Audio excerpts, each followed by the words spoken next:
Dhe për ta mbyllur, si është fundi i të dy familjeve, i Topijajve dhe i Balshajve? Fundi i Balshajve është jo tragjik se gjithë vdesim në një moment caktuar, po i trisht, në sensin që sigurisht që Principata e Balshajve si entitet autonom gjysmë sovran zhduket me vdekjen e Balshës së tretë, i cili ishte martuar me mbesën e Kartopis, vajzën e kontit Niketa Topia, dhe pinjoll të Balshajve vazhdojnë në një mënyrë që është shumë e vështirë ta shpjegosh tani sepse është romaneske.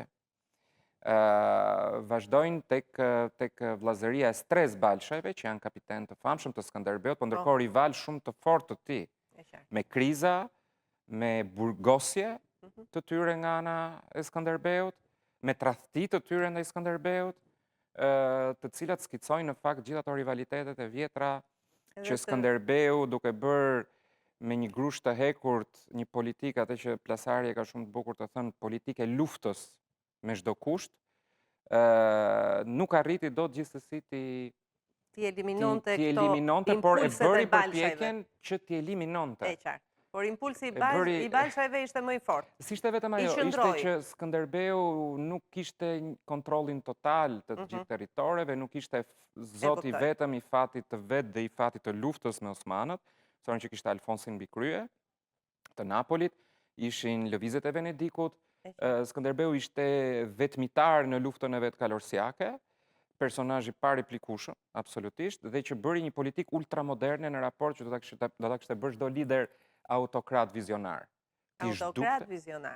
Ka pasur dhe autokrat vizionar. Ka nevojë vend për autokrat vizionar? Kjo është një pyetje që Se ne shkojmë nga shkojmë dhe nuk e di pse na ndërtojnë autokratët. Kjo tani është një autokratët. pyetje sociologjie e pushtetit që nuk... Po jo vetëm kaq, autokrat vizionar, se e the në dy fjali the një koncept që qarkullon kemi nevojë për autokrat vizionar për të ecur përpara. Është sigurt që kemi nevojë për vizionar, pastaj rrethanat historike që e bëjnë një vizionar të zgjedhë midis autokracisë, nëse kështu i duket që është e vetmja mënyrë që vizioni i tij, sepse s'ka kohë, sepse është nën presion të faktorëve të tjerë, ta vërë atë vizion në jetë.